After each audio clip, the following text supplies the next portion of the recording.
我与文周度一世夫妻，他一直有一个不可说的心上人。他临终前向我坦白，娶我是因为不想见到是做妹妹的我去苦寒之地受苦。若有来世，他想自私一点，只遵循他的心意。他的遗愿实现了。我带着记忆重生，拒绝了他一起去看花灯的邀请。花灯节上，他对陈玉瑶一眼万年。如果不是要送崴伤脚的我去医馆，他不会落人一步与陈玉瑶相识。一步晚，步步晚。这一次，我不会横亘在他与陈玉瑶之间，希望他能如愿以偿。大家好，欢迎收看皮皮听书。你真的不去吗？街上很热闹，执着邀请我的少年眼神很亮，像是天上的星子。在他希冀的目光下，我还是摇头，我想在家练琴，你自己去吧。文周度脸上的神采黯然了几分，却没有再执着。那好吧，我回来给你带好吃的。他转身离开，就连背影都透着少年义气。我望着他消失在门口，想起他临终前的絮语。花灯节上的惊鸿一眼，是文周度漫长遗言里最让他怀念的部分。只是提起来，他眼中的温柔和怀念都要溢出来。而讲到我扭伤脚时，他的脸上仿佛蒙上一层阴影。他无法丢下我不管，使他没有第一时间结识陈玉瑶，成为他永远的遗憾。这一夜，我彻夜未眠，近乎凌迟一般回忆着与文周度的相处。他每一次的示爱亲昵，每一次用心准备给我的礼物，他每一次的出神沉默，每一次无意识躲开我的触碰。他最后一句遗言是：初初，我不后悔救你，但如果我没有娶你就好了。黎明的日光照进窗子，我挖掉心头最后一块腐肉。文周度没有如约给我带回好吃的，我也没有去找他，默契的就像从未相识。我用更多的时间为爹整理书籍，帮娘侍弄花草。娘奇怪我不再跟着文周度到处玩，问我是不是跟文周度吵架了。我扑进娘的怀里撒娇，久违的味道让我的眼眶发热。我是想多陪陪爹娘，娘怎么还把我往外赶？娘摸着我的头笑，也是，初初及笄了，往后嫁人可就陪不了娘了。我抿着唇，溢出来的眼泪打湿娘的衣襟，那我就不嫁人了。说什么傻话？娘没有察觉，又提到文周度，初初喜欢阿杜是不是？他娘前2日还问我有意结亲没有，你们2个孩子从小感情就好，是娘舍不得你出嫁才没应下来。你和阿杜莫不是因为这事吵架了？我闷闷开口，没有，我和文周度没提过成亲的事，我也不想和他成亲。娘放在我后背的手顿住，双手捧出我的脸，疑惑的视线在触及我的眼眶时凝滞。她的神情变得担忧，用帕子给我擦眼泪。那混小子欺负你了？娘去他家收拾他。我握住娘的手摇头，不关文周度的事，只是午睡时做了噩梦，醒来特别想娘，我只想和爹娘好好在一起。娘无奈的笑，傻孩子，哪有姑娘一直和爹娘在一起的？我儿这么好，还能嫁不出去？就算不嫁给文周度，上门来提亲的人也不少青年才俊，咱们慢慢挑，乖。门被推开，爹穿着官服回来，他附和娘的话，就是咱不嫁文周度，爹在朝中认识不少好小子，届时将他们带给你认识。我看向爹，他的眉宇间轻轻皱着，好像在生着气，对上我的视线后，强行扯出一个笑脸。娘起身去拿了便服给爹换，我自觉出来关上了门，没有急着离开，停留在了门口。爹以前从来不提我嫁人的事，他总想我多在家中待着，可今日却主动提出让我去见人。门内响起爹娘轻声细语的交谈，我哄着初初，你生什么气？先前你不也挺看好文家那小子吗？既聪颖，对初初又好。娘问完，爹略带怒意的声音响起来，你还想着那小子，不知道他这些天都干了什么。那小子在花灯节看上了一个姑娘，这才过去几天，就央着文老头去给他提亲，哪还记得咱们闺女？娘没了声音。我垂下眼睛，离开爹娘的卧房，心道，原来没有我的阻碍，文周度喜欢上一个人行动这么迅猛，所以我和他从小一起长大的16年，他确实是不喜欢我的。傍晚娘亲来找我，眼眶微红，她强撑着笑意听我弹琴，弹了一曲又一曲后，小心地问我，初初真的不喜欢文周度吗？我面色平静地点头，真的不喜欢，我待文州度只有玩伴情谊。娘松了一口气，可眼睛又红了。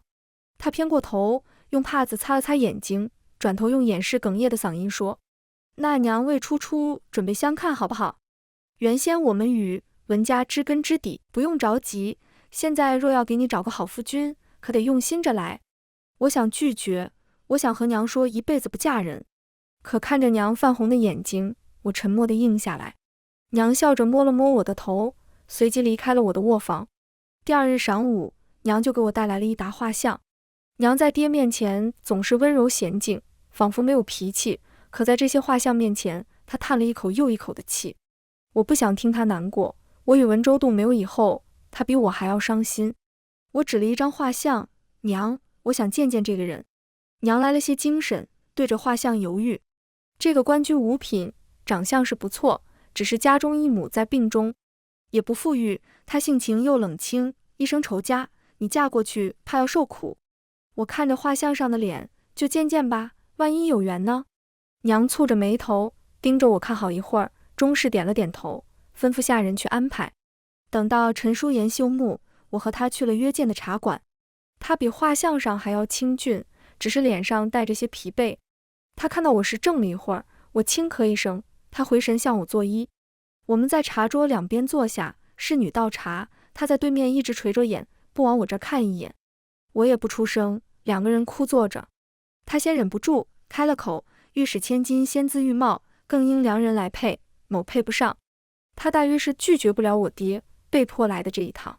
我笑了笑，抬手敬茶，看来我无福入陈大人的眼，不过良缘结不成，可以结个善缘。陈淑妍疑惑地看向我，我从袖囊中掏出一块玉牌，从桌上推到他面前。早就听闻陈大人孝顺，一边科考入仕，一边照顾母亲，恰好幸春阁林老与我爹交好。这牌子便是林老赠予，你拿着去请他，他会为你母亲诊治。林老原是太医，年长后辞官，在京中开了幸春阁收徒看诊，不过他早已休息，鲜少为人医治。陈淑妍神色微动，随后目光警惕地看向我，多谢骆小姐好意，只是无功不受禄。我轻叹一口气，我向陈大人结缘，确实事出有因。他没有意外，反而放松了些。爹身为御史监察百官，不知得罪多少人。他又刚正不知变通，现在虽好，日后却不知面临什么境地。我只想着，万一有一天，有一个人多为我爹说句话也好。我说慌了，我向他示好，不是为了他能帮我爹说话。我爹在朝为官多年，有仇家，亦有好友。陈淑妍即便有心，也不能帮我爹说上话，毕竟在我爹流放前，他已经因为得罪人被明升暗贬到幽州做知府。陈淑妍在考量，他盯着茶盏，迟迟没有出声。我没有催促，我知道他是个很孝顺的人。果然，他收下了玉牌，向我回敬茶杯，大恩难忘。是了，我带上木梨，和他一道走出茶楼。他送我上马车，我在进马车前，先抬帷幕一角，对他说：“日头西落，陈大人早日归家，若有难处，也可向洛府递帖子。”他向我颔首。我放下帷幕前一瞬，看见茶楼隔壁走出来一对璧人，其中那个身量颀长的男子遥遥和我对上视线。随后，文州度看向了马车旁的陈淑妍。我没有停顿地进入马车。半个月没见文州度，现在乍一见他，居然觉得陌生。这样就好，不如不见。回府后，我和爹娘说了与陈淑妍没有眼缘，今天就接过去了。他们接着给我找下一个相看的人。没想到文州度会登门拜见。从前他进我家都不需要通传，现在门房来问我见不见他。我说不见。门房离开没多久，又来了。文少爷说他有重要的东西给你，一定要见一见。什么东西都不重要，我还是不见。这一次门房没有再回来。没过多久，巡查的家丁抓到了一个人，送到我和娘面前。文州度有些狼狈，衣摆上有很多草屑和泥土。他恭恭敬敬地对我娘行礼：“伯母，我有话想和初初说，还请行个方便。”我娘对他没有一点好脸色，不让你进来你便翻墙，若我不行方便，你是不是还要打晕我？文州度的脸上闪过难堪，但是很沉的住气，实在事出有因，我有要事何出，骆小姐说。我盯着她，目光探究。稳重这个词出现在文州渡身上并不突兀，但是少年文州渡最是意气风发，喜怒由心，脸上藏不住事。娘冷喝一声，我拍了拍娘的手，娘，我和他说会儿话。文州渡的眼中闪过亮色，我偏头示意他跟过来，在园中八角亭驻步。你有什么要和我说的？他握拳抵唇咳了一下，顾左右而言他，狗洞怎么堵上了？原先他进我家很自由，找到一处狗洞，他一个大少爷不嫌脏，懒得走正门的时候，就钻狗洞进来找我，怕进贼，便让人补上了。你来找我就是为了说狗洞？大概是我的声音太冷淡，文州渡拉拢感情的心思也淡下来，从怀中掏出几张纸，放在石桌上。这是我整理来的青年才俊信息，你最近开始相看，不要着急。婚事是一辈子的大事，万不能着急嫁错人。我不可思议，他对我的反应视若无睹，自顾自地说：我知道你喜欢长得好看的，挑选出来的人都是样貌出色之人。你看这个虽是庶子，但是品性坚韧，比他嫡出兄长更有前途。还有这个，现在家世不显，但他心思缜密，爬出头是迟早的事。还有这几人我有印象，都是上一世中官场如意，家宅和平的人。你以什么立场来干涉我的婚嫁？我不免觉得好笑。文州渡，你比我年长1岁，就真把自己当成我兄长了？文州渡沉默片刻，似有愧色。他说，不论你怎么想，我都把你当作妹妹，自然会为你担忧。你上次见的陈淑妍，虽品貌端正，但是太过正直。你若是嫁给他会受苦，不如在京中安稳一世，我也能时时照拂。我确认文州渡也重生了，他临终前说了那些凿我心窝的话，现在又来管我。我被他瞒了一辈子，到最后才知道他从来没有放下他第一眼就喜欢上的那个人。我几乎回忆起当时心头的痛感，胸腔的愤懑，喉间好像堵满了铁锈味，我却无法倾吐，因为他是为了救我才和我成亲，才使他和心上人成为不可能。我冷声开口，你只管和你的心上人白头偕老，不用来管我的闲事。文州渡有些着急，无奈地按住眉心，即便我有心上人，成了亲，也不可能不管你。我反唇相讥，你这话说的叫人恶心，我和你有什么关系，需要你不得不管我？文州渡气急，像是生怕我钻牛角尖，已经口不择言。事关你的终身大事，不是你吃醋的时候，你我一同长大，我还能看着你遭殃？我的指尖掐进掌心，什么吃醋？爱人才会吃醋，我吃你什么醋？他哑口无言，神色瞬间怔住，恍然若失。我深吸一口气，面无表情。既然你心有所属，就别再和其他姑娘拉拉扯扯，这样只会毁了2个姑娘。文州渡看着我，又在出神。我太熟悉他这个样子了。婚后他常常望着一处发呆，问便是思索公事。现在不知道他又在思索哪门子公事。我有我的命，命运如何我都认了，不需要你插手。文州渡回了神，好像瞬间憔悴，他眉眼不再有活力，眼尾垂着，失措又沮丧。他低声喃喃，似是疑惑：你不需要我？我直接让家丁送他走，连带他的几张破纸。文州渡失魂落魄地离开了。我接着相看中人不乏文州渡提到的那几个人。安然过了2个月，陈淑妍被派去幽州，幸而这次她的娘亲没有去世，临别前她递了帖子见我，将那玉牌还回来，我没有收，赠你了便是你的。陈淑妍微微摇头，答应你为骆御史说话，结果这次反倒是骆御史为我出头，使他受牵连，我有愧于你。我只知道爹被罚了2个月的俸禄，没想到是因为帮陈淑妍进言。不用挂怀，我爹并非是帮你，而是他心里有杆秤，天生就该做言官。陈淑妍也笑了笑，只是很快变得担忧，骆大人的性情好也不好，骆小姐，若是你可以，就劝骆大人少说些吧。他压低声音，京城要变天了。他不多言，我却清楚。7月末，通敌将领程伯远被押解回京，投入大狱，秋后问斩。上一世，爹认为有疑，多次上书进言彻查程伯远通敌一事，屡被驳回。不仅爹知道不妥，其余人也知道。程将军自己都知道，他年事已高，却盛名在外，功高震主。即便他主动将兵符交给圣上，圣上也不能安心。陷害一发生，程伯远就知道他的结局，他叫他的部下保家卫国，不要为他生事，不要让百姓处于战乱的灾祸里。他以急死换一个太平。我爹是一根筋，他觉得案件有疑，不能让将士寒心，一遍遍上书。他将我嫁出去，给娘和离书，然后上朝死谏，未能死成，却触怒龙颜，被流放幽州。娘变卖家产，给了我一半，和我道别，然后就上路追我爹而去。他们在幽州，独留我在京城。是爹向文州度请求，他一个年长者，求一个后辈娶他女儿。那种情况下，他只来得及把我托付给文州度。爹出自爱我之心，文州度是被迫良善之举。爹安顿我的后路，文州度照顾了我后半生。于是我因情而生的一切愤怒不满都被套上枷锁。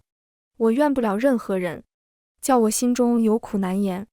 这一次我做了2种准备，教好陈叔言，哪怕流放幽州也有人关照。还有一种是提醒程伯远，边塞路远，我私下让书生写了一本将军功高震主的话本子，令商队传到边塞，交与说书人。从京城流传到那边的书，意为提醒和警示。程将军为将已久，皇上对他的心思，他必定察觉到一些。他们具体发生了什么，又是怎么陷害的，我不知情，没办法提供更多消息。原本流传出他通敌消息的日子风平浪静时，我真以为他可以逃过这劫。可是不过晚了半月，他就被秘密押解回京。我意识到我插手不了程将军的死局。我曾听闻老爷和文度透露些什么，皇帝要拔除隐患，为太子铺路，稳固江山。无论是此刻的判决，还是未来太子登基后为程将军翻案，目的都是同一个：君要臣死，臣不得不死。2个月后就是程将军的死期。爹距离被流放不远了。爹回家一日比一日沉默，看向我和娘的目光越发深沉。我知道他在想什么，也清楚自己阻止不了他。爹是纯臣，忠于社稷，顽固到令人头疼。而娘最喜欢爹的地方，就是爹的正直。一个愿打，一个愿挨，绝配。劝他们是行不通的，不如督促爹娘锻炼好身体，自己早点安排好幽州的住处，有陈叔言帮衬，日子不会太难挨。等太子登基，程将军案会被重审，还他清誉，重召我爹回京。爹娘都是在京中过世的，在幽州8年，他们身体虚寒，回京不过3年就寿终正寝。若是在幽州的日子好些，调养好身子，兴许活得更长些。和陈叔言书信频繁，这在爹娘眼中成为我和他友情的证明。我有口难辩，他们一经商量，觉得陈叔言人不错，但是幽州太远，不想我远嫁，让我和陈叔言断了。爹越发着急给我相看，原本他最不想我早早嫁人，现在他巴不得我明天就有一个好归宿。我随他安排，回家都能挑出一个问题不嫁，把我爹的头发急得大把掉，舌头上都长了2个泡。我若不嫁出去，娘不能安心看着我出嫁，他就无法安排好我们2个人。娘不理解他为什么着急上火，就天天给他熬清心降火的药。我偷偷和陈叔言联系，将京中的丹药药材暗中送到幽州。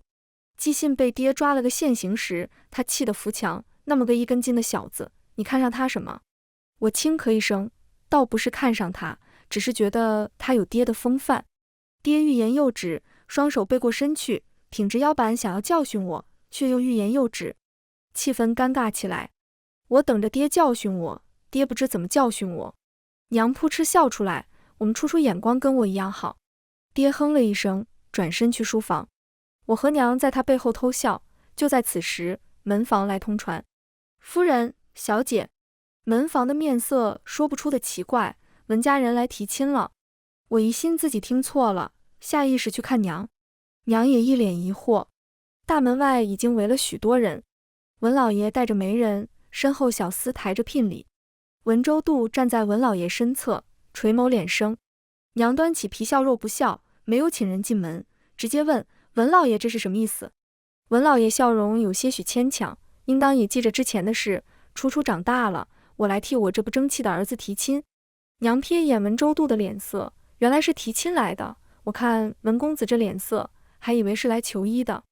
文州度直勾勾看向我，声音没有波澜，我自愿求娶骆家小姐骆敏初为妻，还请骆家老爷夫人成全。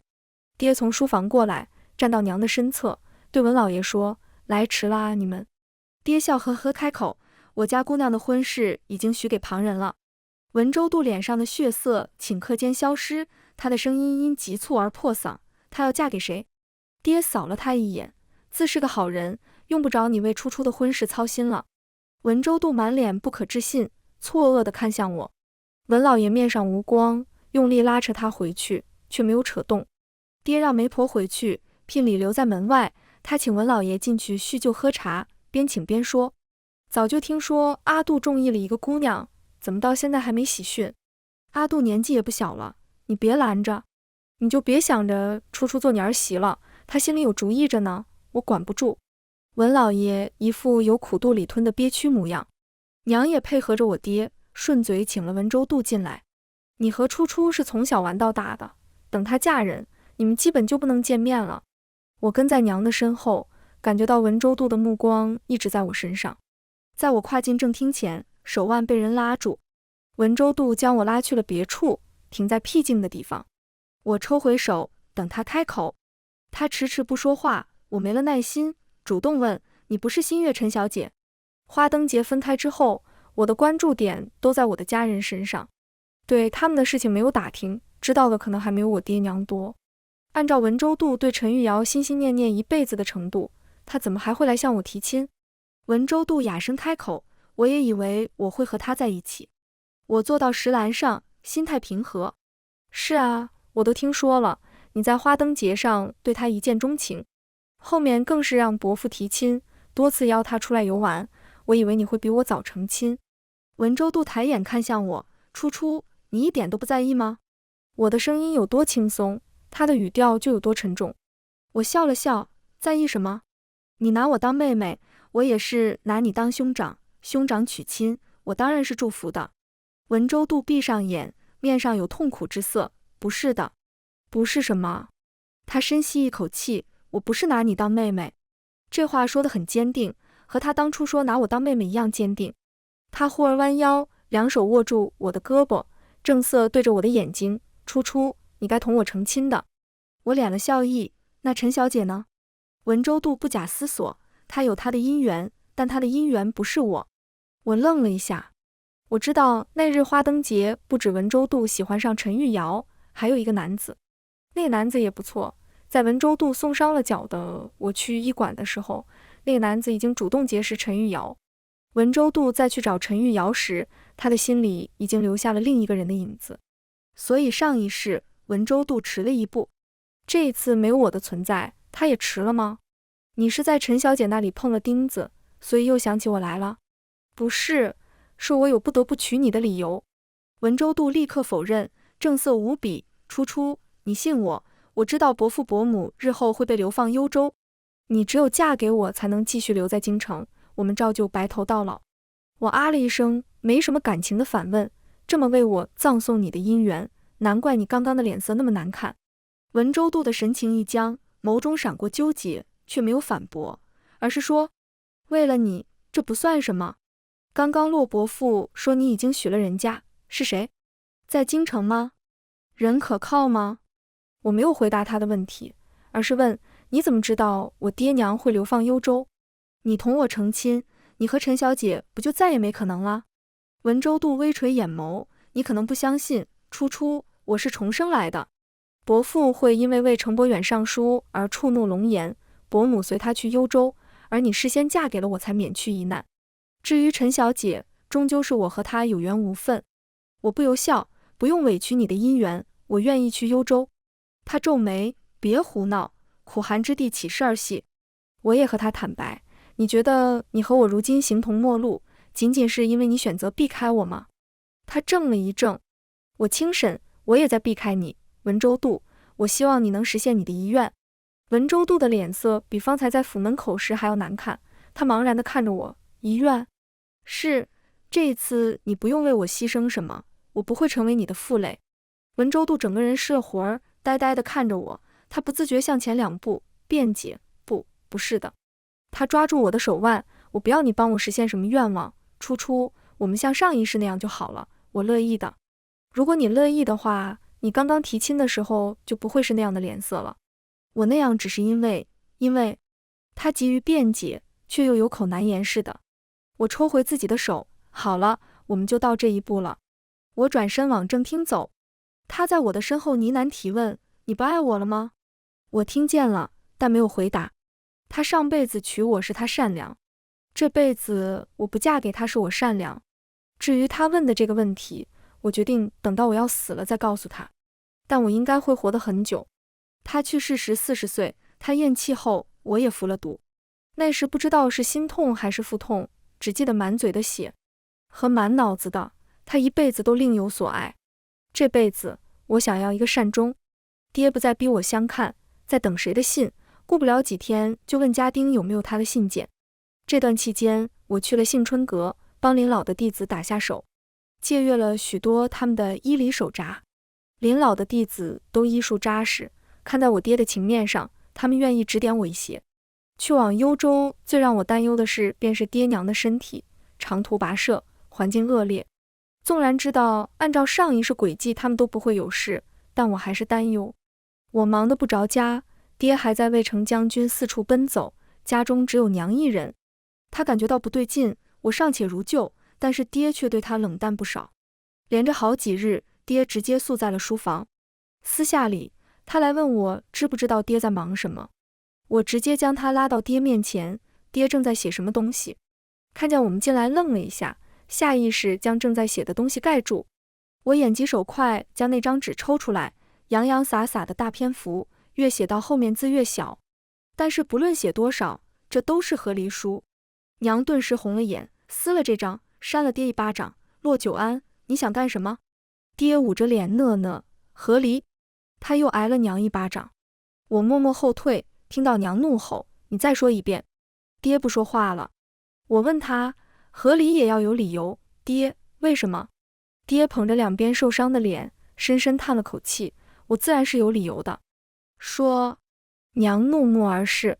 爹抿紧唇，似在纠结，看着娘的脸，微微摇头，你只需知道，和离是为了你们娘俩好。我的手心也在痒痒，可这是我爹，我不能动手。幸好娘没忍气，又打了过去，你说好就是好了。我觉得好吗？一巴掌一巴掌拍在爹的肩上、背上，他缩着脖子也不躲开。好，我说。娘这才停下手。爹深深叹了一口气，程大将军有冤，我欲为他申辩，陛下意已决，我若执意违逆圣意。娘顿住，他凝视爹许久，最后看向我，他像是下了什么决定。他抽出一张纸，放在桌面，将笔递给爹，和离书再写一封。我心神一震，诧异地看向他。他对爹说，我会照顾好初初，你放心做你的事去。洛宅的匾额换成了白府，白是娘的姓。娘立了女户，将我带了过去。有爹在户籍处操作，文书下来的很快。爹将宅院留给了娘和我，他自己出去租了一间房。爹自己的选择，他自己走那条路。距离程伯远的刑期越近，娘日渐消瘦，越发沉默。我劝慰他不要再忧心，爹会平安。他只当我是安慰。终于，爹被下狱了。娘哭了一夜，这个关头，没什么人敢和我家来往。过了几天，有人私底下给我来信。我之前相看那么多人，广结善缘，帮不了太多，但可以透点口风。他们说爹会吃些苦头，要不了他的命。来了几封，基本是这种内容。我微微松了口气，贿赂狱卒，给爹送亲被吃食，没敢让娘跟着来。爹蓬头垢面的样子，娘看到的多心疼。爹不让我在大牢里停留太久，跟我说了许多娘的习惯，让我照顾好娘，桩桩件件都似交代遗言。人在将死前，最放不下的人清晰可见。我从大牢里出来的时候，站在路边发了一会儿的呆，雨雾蒙蒙，我有些分不清现实和梦。直到一辆马车在我跟前停下，文周度从马车上下来，撑伞到我的头顶。我盯着他的脸，雨水从他脸颊滑落，像是一滴泪。下雨了，何故还在这里呆站着？他眸中难掩关切。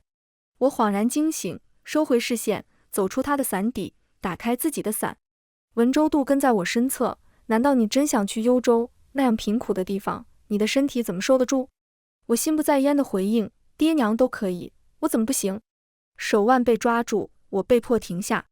文州渡无可奈何的声音响起，初初，现在不是斗气的时候，你嫁给我，还是可以免去这一遭，别不识好歹，我是为你好。我看向他的身后，陈小姐，你怎么在这儿？在他失神回头的一刹那，我抽回手腕，转头上了自家马车。我现在不想听什么为我好，爹还是被判了流放幽州，我和娘变卖家产，准备和流放的人一起上路。要想爹少受些苦，少不得打点押送的官差。在我去首饰阁卖钗环的时候，遇见了陈玉瑶。他看见我时也怔了一下，好像认识我。我认识他不奇怪，他认识我就奇怪了。他随他爹调任回京，参加了几次宴会，我都没有去，不应该有机会认识我。他向我走过来，指着我摊开的钗环说，这模样倒是精巧。这时，一个锦袍华服的青年拿着一个水润的翡翠镯走到他身边，瑶儿，你看这个成色如何？陈玉瑶对着他笑，眼神中的情意都要淌出来，你的眼光自然是极好的。他让青年再去给他挑，他独自向我走近，挑拣我的钗环，我都喜欢，洛姑娘可愿卖与我？我望着他姣好的面容，你认识我？陈玉瑶笑笑，有些俏皮，是啊，久闻大名。我疑惑地看着他，他低声说，之前总听文公子说他有一个放不下心的妹妹，怕他这怕他那，怕他所嫁非人。看样子文公子是心仪我，可他总在提着另一个姑娘。我笑笑，他心仪你不假。陈玉瑶轻挑眉梢，指了指那边为他挑东西的青年，可别让他听到，促进大着呢。他摇了摇头，原先文公子也不错，我试着相处了几次就感觉到不对。他待我周全又小心，好是挺好，但不像对心上人，像是供菩萨，倒是提起你时有些活人模样。我说他心里的人其实是他口中的那个妹妹，他仿佛受到了什么刺激似的否认，不知道他在别扭什么。他想了想，下了定论，很奇怪的一个人。说话间，他把我的钗环全都收好，直接给了我2张银票，够吗？我迟疑了一下，可够太多了。他直接塞进我的手里，在我耳边悄声说，我爹说程将军和骆大人都是好官。他站直，笑意微敛，眸中正色，嘴上却不正经。骆姑娘，我会相面，我一见你就知道你是个长命100岁的好人命。他举起刚刚买过去的钗环晃了晃，这些就当是我蹭蹭你的福气了。我哭笑不得，突然在想，文州渡的命不好，重生一次也娶不到这样好的姑娘。流放之路遥远，我给娘雇了一辆马车和镖师，给押送的官差许多银两。在出城的时候，流放的队伍里多了一个人。娘拉着我的袖口，初初，你看，他骑着马跟在我们的马车后。我不明白文州渡想干什么，他不主动来见我，我也不去找他，娘让他回京，他便说去幽州正好有事。行路2个月，不乏和他碰面的时候，他都沉默地注视着我，然后先一步移开视线，令人不知道他在想什么。到了幽州城门，他骑马来到马车旁，敲响车壁。隔着马车，我听到他说，我想了一路，总觉得该和你说明白。我没有打开车帘，外面已经很冷了。我总是想着你会嫁给谁，哪怕我故意不来见你，我还是会想你嫁给别人会不会受苦。我总想着你，却还劝说自己是把你当成妹妹。花灯节之后，我常常约见陈玉瑶，可与她一道时，脑海里常常闪过你的名字，有一次甚至把她叫成了初初。看到她对别的男人笑，我竟然也没有波澜，甚至没有看见陈淑妍送你上马车来的愤怒。愤怒之后很惊慌，我为什么要因为你和别的男子接触而有愤怒的情绪？我喜欢的人应该是陈玉瑶，我爱的人是他，所以我给你挑选了许多青年。只有这样我才能跟自己说我对你只有兄妹情，可我越见陈玉瑶越觉得不对劲。听到他跟我说他心仪之人另有他人的时候，我竟然松了一口气。一连串的话他没有停顿地说出来，仿佛藏在他心中很久。娘握着我的手，复杂地看着我。城门打开，有人在门口相迎，押送官差被请去歇息，爹被交到另一队人手上。文周度的声音停了下来，马车外有人在喊：骆夫人，骆小姐。我打开车帘，陈淑妍穿着官服立在雪地里，与我对上视线。她说：好久不见。我也如此回应。文周度策马，停下了他的话。马车与马的距离不过3步远，但我和文周度之间相隔2室。我下了马车，和文周度到了路边僻静处，在冰天雪地里张嘴就在吃风。也不知道方才文周度怎么能说那么多话的。他身上穿得很厚，但是肉眼可见的粗糙许多，少了少年意气，多了一些落寞。文周度望着我，目光沉沉，让我想起了上一世的他。突然间感觉上一世就是上一世，距离我已经很遥远。我想不起来那番浓重的痛苦了。你早就走出来，为自己安排好了退路，我还那么可笑的以为只有我能拯救你。他看了眼不远处的陈淑妍，自嘲的笑。我不想承认自己白白浪费了那么多该和你真心恩爱的光阴，我需要一个不是因为爱你，但是又能和你在一起的理由，哪怕上门提亲那天，在大狱门口接你那天，我还在这样自欺欺人，回避过去发生的一切，不想承认我和你这个结局是我咎由自取。他的声音低下来，噤若呢喃，可我爱的就是你。初初我既迟钝又虚伪卑鄙，所以我失去了你，是不是？陈玉瑶说他别扭，这就是他别扭的原因。我盯着雪地，白雪皑皑，看起来很干净，可是白雪底下，谁知道有多少浮草污泥。我眨了眨眼，拢紧帽子，对他说：文周度，你说你虚伪卑鄙，我无法回应你这个问题，因为无论你感觉自己是什么样的人，上一世的事实受益人是我，我无法指责你。他是想要的太多，认为没有得到的才是珍宝，手里有的不算坏，却满足不了他。他凝视着我，眼中哀伤流淌。就当我们到底是有缘无分，错过就是错过了。我起身和他拉开距离，多谢你一路护送，止步于此吧。这一世我们各安一方。我想到了他之前问我的那个问题，原本还想拖着他的心绪，很久之后再回答他。现在想想，没必要较这股劲。文周度，我确实不爱你了。文周度回京，我和娘住进了陈淑妍安置好的住处，家具齐全，温馨温暖，距离爹劳作的地方不远。陈淑妍隔一段时间来一趟，但是她多是和我娘说话，我总觉得她在回避我。看来她真的很孝顺，孝顺自己娘亲，也孝顺别人的娘亲。娘却记得我和她之前书信密切，创造时机让我和陈淑妍单独待在一起。屋里烧着炉火，暖烘烘的。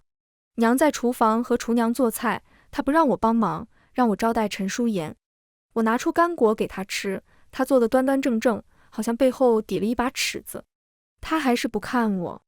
我嘎嘣嘎嘣吃着干果，就和初见一样，她不说话，我也不说话。这次还是她先开口：骆小姐，骆大，伯父信中说的是真的。我愣了，我爹还给他写过信。陈淑妍的脸上染上红晕，该是炭火烧得热乎。他说信中总难说清，所以我有机会当面问清楚。他莫名其妙正经起来了，直直看着我。骆小姐，你当真心仪我，欲与我结缘？我不设防，一下捏扁了干果。我爹和你说什么？臭老头，又背地里做主张。陈淑妍感受到我的惊诧，顿了一下，说：骆伯父给我来信，说若我与你情投意合也并非不可，只是我要尽力调回京城。他蹙眉疑惑，为官多年的人，此刻有些傻气。可如今是你们来幽州了，我还要回京城吗？我后知后觉，才接收到他前一句情投意合。我爹误解我是知道的。陈淑妍说什么情投意合？炭火是不是烧得太旺？陈淑妍抿唇，不用说话，看她脸上的红晕也叫人明白了。我有些无所适从，我是罪臣之女。她温声说，我心如明镜。我看向她，她目光柔和，唇角噙着笑意。你很好，见你第一面就知你好，认识越久越知道你的好。我感觉嗓子有些干，喝了一杯水。屋子里还有些热，我去打开了窗子，外面的冷风往我的脸上扑。陈淑妍坐着没动，我看着窗外也说不出什么话。娘端着菜进来，陈淑妍忙起身帮忙。一顿饭吃完，两个人谁也没多说一句。他走时，娘让我送他出巷口。安静了一段路，他说：“伯父的话我没有答应，想着先让你愿意，但如果给你造成困扰，那……”他轻轻叹出一口气，便当我眼下什么都没有说。他捏着腰间的玉佩，抿唇不再作声。到了他的马车边，他看着我的眼睛：“骆小姐，下次见。”我目送他上马车，马车远行。我往家走，琢磨他的话，眼下什么都没有说，以后又要说了。我把脸往围脖里缩，藏住嘴巴鼻子，踩着亮堂堂的月光回家。那就以后再说，不出意外，我还要和他认识更久。幽州的日子我能过好，将来回京后亦有一番天地。来日方长。全文完，皮皮听书感谢您的观看，我们下个故事再见。